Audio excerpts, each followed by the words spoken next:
welcome back. I'm leaning to the side because my aunt, who watches my videos, probably the only person that watches them, claims that there's no pictures of her behind me.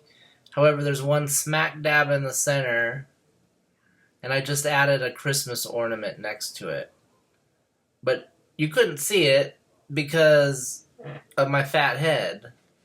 But going forward, I'm going to put a different ornament behind me and see if you guys can find it. I won't make mention of it necessarily, but put it down in the comments below if you find it. Let's begin. Again, a succession of horror movies. I have this double feature, horror classics. Herman Cohen. I have watched both of these, yet I haven't finished either film, but I remember enjoying them both. This one is a more serious, kind of over-the-top, scary type one, and this is more comedic. I mean, you can't get more comedic than headhunting teenagers lost in the haunted castle. Old movies, but this is kind of a great set for what are some very forgotten films, I think. But great pictures on the inside. So, horror classics.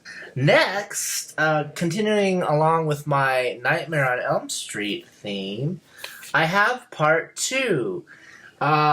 This one is a rather maligned chapter or sequel. Not many fans or people enjoy it. It's probably the least favorite in the series. Of course, followed the original. It has a male in the lead, which is kind of uncommon for Nightmare on Elm Street films. And the unique twist about this is that it has very homoerotic themes. Can you say that on YouTube? Themes that were lost on me when I saw it when I was younger. But now that I watch it as an adult, I'm like, okay, I get it now.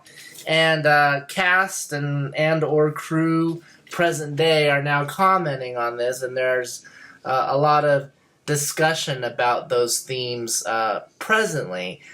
So if you haven't seen it, look at it with a fresh new perspective, and you'll probably get what I'm talking about if you check out Nightmare on Elm Street 2, Freddy's Revenge.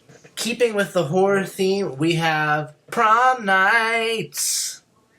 Everybody's uptight. At least I was at my prom.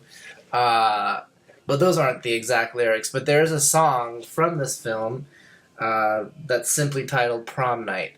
A lot of disco dancing in this. And of course, Jamie Lee Curtis. This is a great movie. One of my favorites. It also has Leslie Nielsen here in a serious role. You probably know him more from his funny roles like Naked Gun and the like. But Prom Night's a lot of fun. Disco score, great acting, rather sinister thriller type, and it ends up in a bloody mess at the end of the film. And there's, of course, a mystery to solve. Another fun movie that I think, to me, is a sleeper hit, one that I enjoy, is Tales from the Crypt, Demon Knight.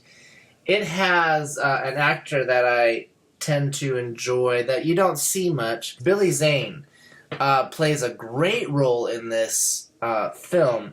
It's one of 2 or 3 horror movies that came out under the banner Tales from the Crypt. I know there was a television series, but then the Crypt Keeper, the narrator of this film, made his foray into feature films. And again, it was all based on a comic book series that came out in like the 50s, I believe. So these stories, I don't know if this one in particular was, but a lot of these stories were lifted from actual comic books.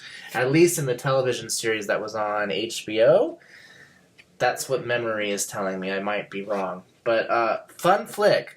The follow-up, Bordello of Blood, I didn't care for as much, but it's out there if you want to check it out.